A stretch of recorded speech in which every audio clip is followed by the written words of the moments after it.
गृह के हमारे कवि हैं, ऐसे भाई श्री बाबा कानपुरी जी से आग्रह करता हूँ कि वो अपने छंदों के द्वारा, अपनी कुंडलियों के द्वारा, हास्य व्यंग की अपनी श्रेष्ठ कविताओं के द्वारा इस कवि सम्मेलन का शुभारंभ करें। ये मत सोचिएगा कि वो नोएडा के हैं तो कम महत्वपूर्ण हैं।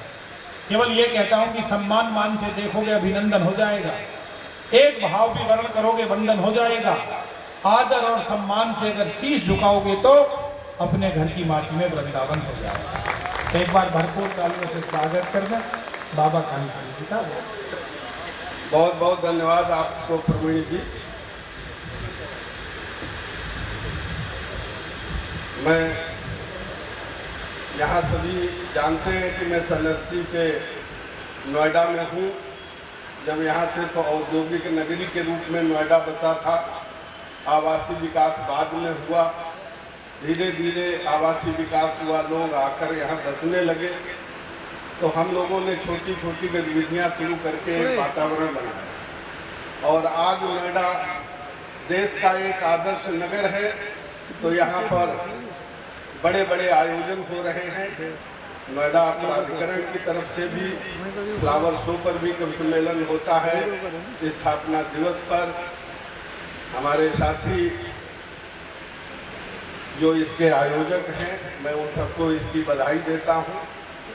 मुझे आदेश मिला है, मुझे बाबा कानपुरी के नाम से जानते हैं। हमारा देश बाबाओं का देश है। बहुत सारे बाबा हमारे देश में हैं, लेकिन चर्चा में दो ही बाबा ज़्यादातर देखने को मिलते हैं, एक बाबा रामदेव और दूसरे बाबा कानपुरी। बहुत अच्छा, हम एक दूसरे के पूरक भी हैं।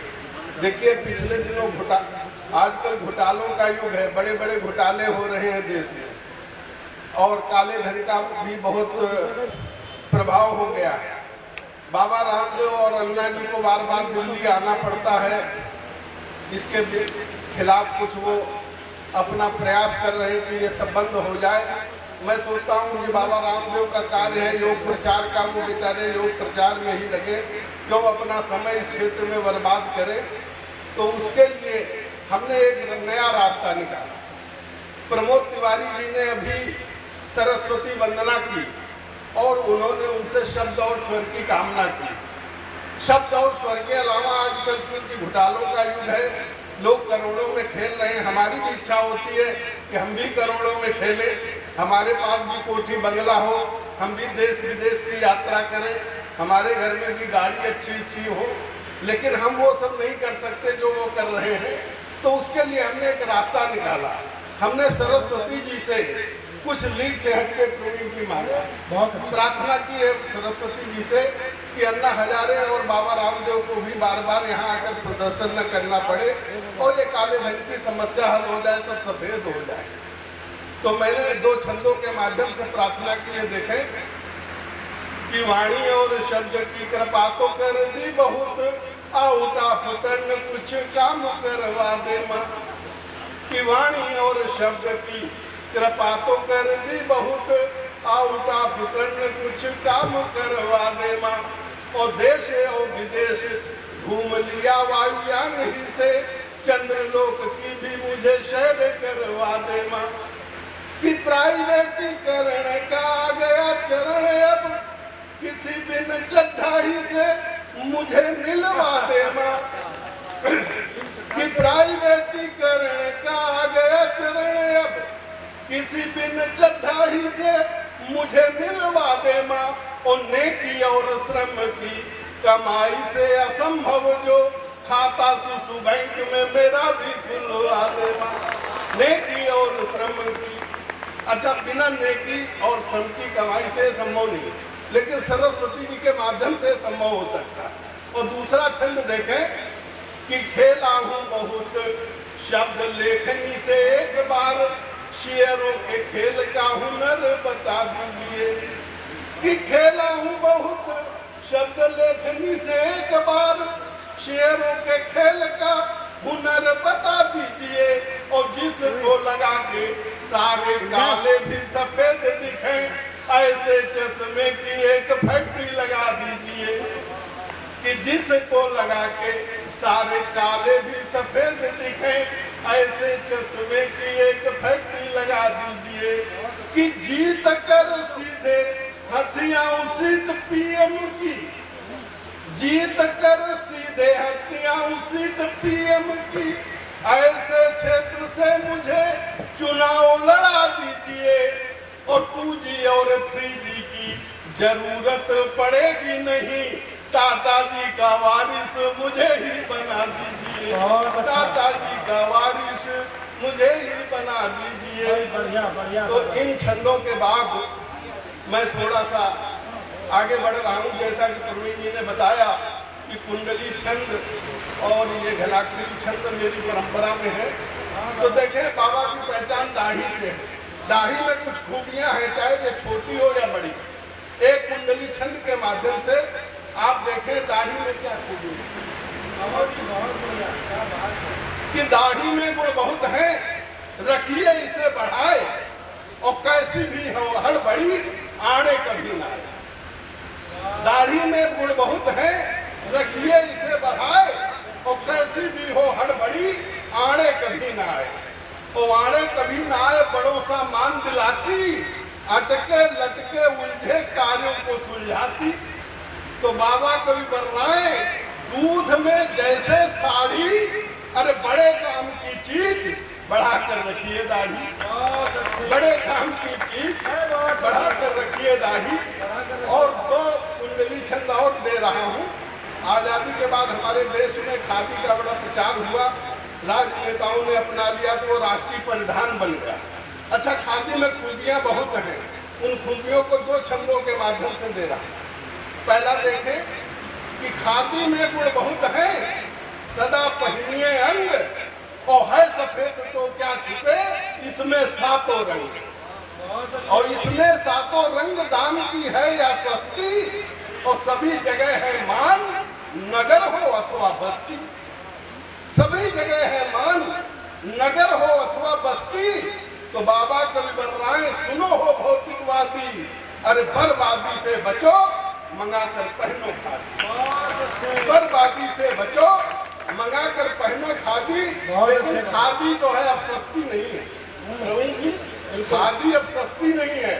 उसका दूसरा रूप देखिए कि सस्ती क्यों नहीं है। कि खादी के अब बढ़ रहे दिन दिन दूने रेट, खादी के अब बढ़ रहे दिन दिन दूने रेट, और इसके अंदर छुपे हैं भारी भरकम पेट। बहुत अच्छे, वाह वाह। और भारी भरकम पेट देश के काले धंधे और भ्रष्टाचारी चोर बाजारी के हथकंडे। और अंतिम पंक्तियों पर ध्यान चाहूंगा कि बाबा कवि बर्राए चढ़ी जो तन में बादी, उसे छुपा लेती है ये बापू की, उसे छुपा लेती है ये बापू की खादी, उसे छुपा लेती है ये बापू की खादी। और ये चूंकि रमई काका और काका हाथरसी हमारे देश के 2 बड़े हास्य कवि हुए, और मैं दोनों का ही प्रतिनिधित्व करता हूँ। बिल्कुल कोई काका हाथरसी के संबंध में आपने देखा ये कुंडलियां हमने उनके सम्मान में सुनाई है। और रमई काका अवधि के बहुत बड़े कवि हुए हैं, लेकिन इधर उनको लोग कम जानते हैं, लेकिन वो देश के बहुत बड़े हास्य कवि हुए हैं, बड़ा नाम है। तो मैं रमई काका की शैली में भी लिखता हूँ और एक कविता रमई काका की शैली में सुना करके अपनी बात पूरी करूंगा। जी भाई साहब। उससे पहले मैं रमई काका की कुछ पंक्तियां आप लोगों को सुना देता हूं, ताकि जिन लोगों ने उन्हें नहीं सुना है वो भी थोड़ा सा उनके विषय में परिचित हो जाए। बढ़िया भाई। देखिए, अवधि में वो लिखते थे, और अवधि की उनकी एक कविता है, हम काल कचहरी देख लिए। उसकी कुछ पंक्तियां आपको सुना रहा। हम काल कचहरी देख ली, जब आई रेल बरेली ते हम घुस गए पहिल जनाना मा, और तब सबे मेहदिया भुकुरी उठी, हम भागे दूसरे खाना। या टाइम के गाड़ी है खिड़किन में हिलके बड़े बड़े, और जैसे तैसे घुस गए मुदा हमहू का बीता खड़े खड़े, और मुड़वा पनहिन से याकन का हम पाँव पिलौदा कई जा रहा, और जब रेल खड़ी भय ढाका से मूड़ी उन्हीं पर दई। तब तो हुई नथुना लाल की हिन और गिर गिराए गरियाए चले, हम वैसी से मुंह फेर लीन, कुछ जन उनका समझाए चले।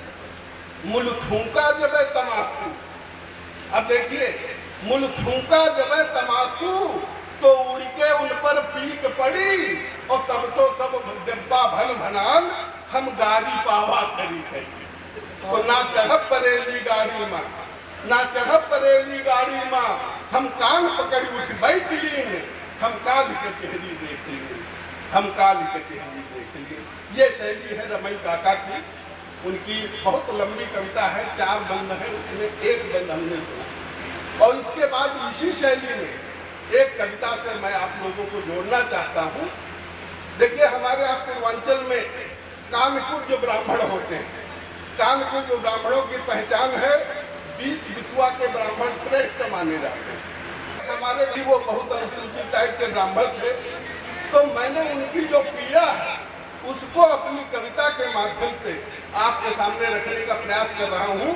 थोड़ी देर के लिए आप लोग ये समझ लें कि वो अनुसूचित टाइप का ब्राह्मण बाबा कानपुरी, मैं अपने ऊपर रख करके ये बात आप तक पहुंचा कि कहूँ शादी मोरी कराए दे, कहूँ शादी मोरी कराए दे, करिया अक्षर से बैर हमें, हम बिल्कुल लठ गंवार रहे, और लई पार्टी निकले ऊंच गांव के घूमित रोज बाजार रहे, और मटरहा ख्यातमा घुसे घुसे हम फलिया रोज चबात रहे, मरने पढ़ने से नानी मरत रही, चौतरफ करत उत्पात रहे। तो सतसंगत रही शयानिन के, संगांगा चरस उड़ात रहे ने, और कुछ साथी सहपाठी हमारी बप्पल से जाए शिकायत कहे, तो फटही पनहिन के मार पड़ी।